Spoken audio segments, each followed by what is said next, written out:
It's been over 2 months since the ending to Kingdom Hearts Union Cross. Some tears were shed by some having to say goodbye, for now at least, to these characters that we've been with for about half a decade. A lot happened in the finale, a ton of lore was touched up upon, while also introducing new lore and story that has left a bunch of us hungry for the next installment. However, as usual with Kingdom Hearts and its endings, there's much to be explored and much to be learned. There's some things from this finale that you may have in fact missed if you only watched it once. In this video, I want to cover some of the more standout things I believe we missed on our first glance or should look deeper into. So without further ado, let's get on to the video.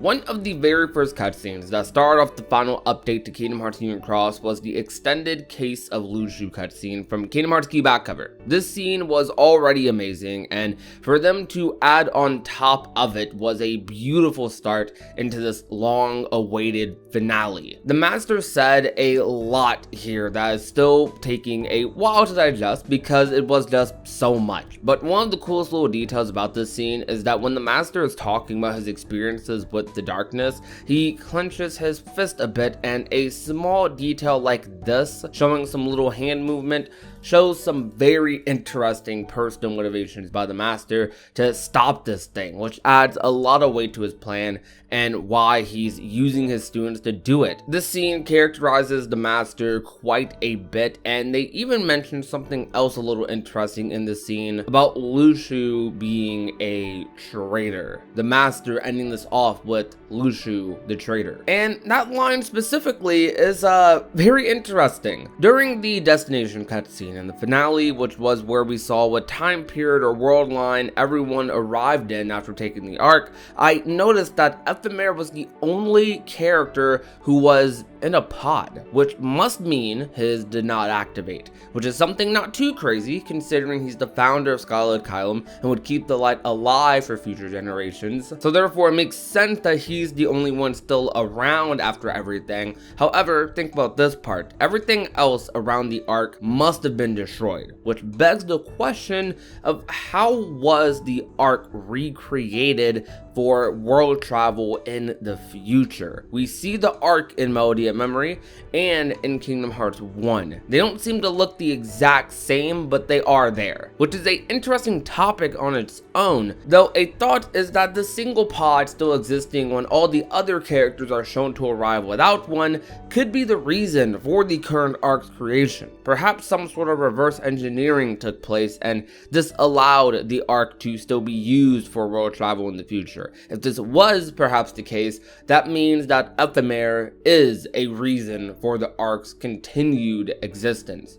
Speaking of the destination cutscenes, another scene that's very suspicious is the scene with Ventus arriving in the Badlands. A lot of people immediately make the connection to Xehanort, that this must be when he gets a hold of him, but there's a few issues with that may make you think twice. For starters, the Xehanort that Ventus was most familiar with was Master Xehanort, the old man. Although this is just a silhouette, I see no real reason to hide Master Xehanort's discovery of Ventus. There could be a lot more to it than we know, but the idea that Ventus ends up with Master Xehanort isn't some big secret. But what happens before could possibly be. They might be adding even more to Ventus' story perhaps. Additionally, Xehanort walks hunched over and with his hands behind his back. This character is not walking like that at all, and honestly, looks like they could be a lot younger than Master Xehanort. It is possible they just didn't feel like making a model of the old man, but they've gone out of their way for way more tinier details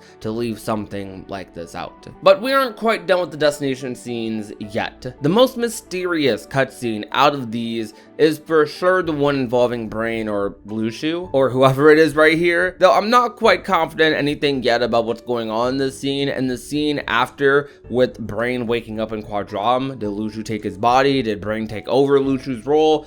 I have very little clue as to what might be happening here, though a scene I've talked about a decent bit in streams and mentioned in other videos is the destinations for Laurium and Aurena.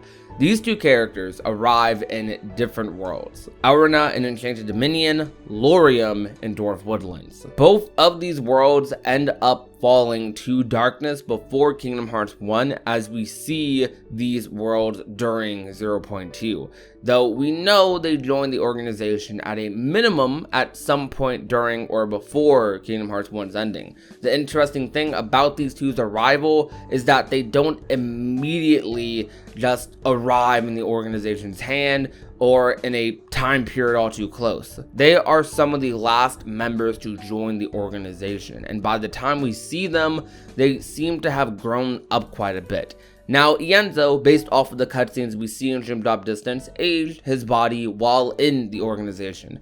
Hard to say if this happens for Laurium and Aurina, but they arrive in an interesting time period before Kingdom Hearts 1, and probably not too long after Birth by Sleep, based on how young they look in their Union Cross designs compared to them in the organization. This means there might be a potential gap before they join the organization, where they are walking around in this time period before Kingdom Hearts 1, which could be interesting for future story content or a hint as to what might have happened with Strelitzia if Laurium does find anything. So going back and exploring this is a possibility, and I think would be very interesting. It could actually happen, and I just generally wonder what they might do with this gap. Going back a little bit with a cutscene featuring the Master of Masters in a conversation with Darkness, we actually get Quadratum mentioned or hinted at. In this cutscene, the Master actually reveals that this might be the world he was hiding in all along. How he managed to access this world is unknown, but this seems to explain quite well actually how the Master left without any trace or hints to his whereabouts. He ran off to a world most people don't know about, a world even he himself can't conceive, and if the Master doesn't know about, if the Master can't conceive it, then how is anyone else at this point supposed to? This makes the Master's role in Quadratum overall a lot more interesting, and I wonder how he plans to use a world he doesn't understand to his advantage. Some additional things that I would just like to bring attention to, similar to the brain thing. Before the finale officially started, we got a sort of part 1 to it. And during that part 1 to the finale, we got revealed that Strelitzia was in fact potentially back, at least. We saw her walking around Daybreak Town with the Master of Masters, and I've talked about this scene quite a lot. I use this as material to talk about Strelitzia's potential return. What exactly is she doing here? Is this the Master? Is this Luxu? But the main thing I want to bring attention to here is exactly how she could be back. And the way they describe it is that a lot of these characters have data basically saved, reserved of them. Even after all of this, that data is still around and still could be accessed,